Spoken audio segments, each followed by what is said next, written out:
Nandito po kami ngayon sa halamanan ni Susan Obias na kung saan siya mismo ang aming pasyente ngayon. Kasama ko si Sister Lina.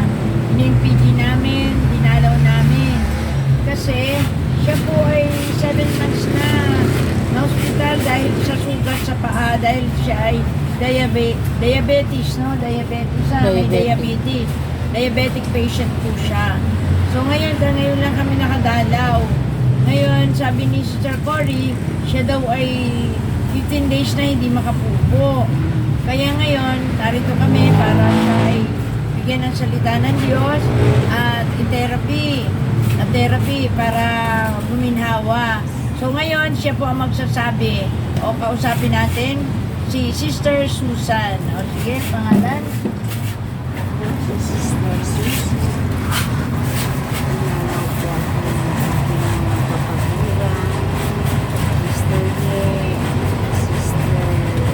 Lina, Starlich,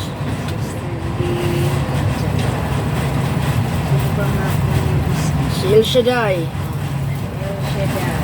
awa ng Panginoon Diyos, ginawa po ang aking pakiramdam.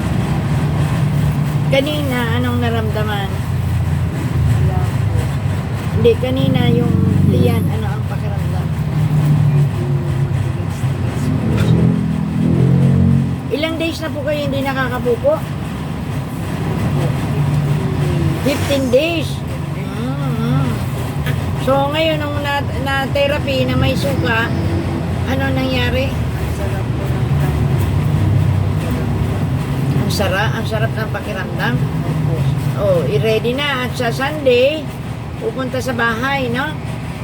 Para ituloy-tuloy natin ang therapy, pati yung paa niya, maayos natin at compress natin na may suka, ha? Okay, so believe, sabi ng God, believe and you shall receive whatever you ask for in prayer. Sabi mo, Panginoon, ako'y naniniwala sa ngalan ni Jesus. Pangalan ng Panginoon Jesus, Ako'y gagaling gagaling at magaling na. at magaling na. In Jesus' name, In Jesus' name, Amen.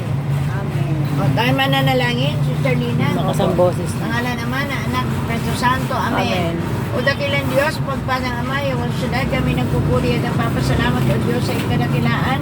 Yahweh, salamat sa patikim na Yes, ginhawa Lord. na binigay mo kay Sister Susan. Amen, amen. Alam namin, ikaw ang Diyos na nagkaloob nito. Amen. Dalangin po namin sundan ang himala at kababalagan at ang kasunod nito sa pagdalaw sa aming bahay, Panginoon. Ngayon pa lang, meron ang nakaabang, nakagalingan. Amen, At amen. siya'y magiging buhay na patotoo. Yes, na ikaw ang Lord. Diyos na nagpagaling sa Kanya.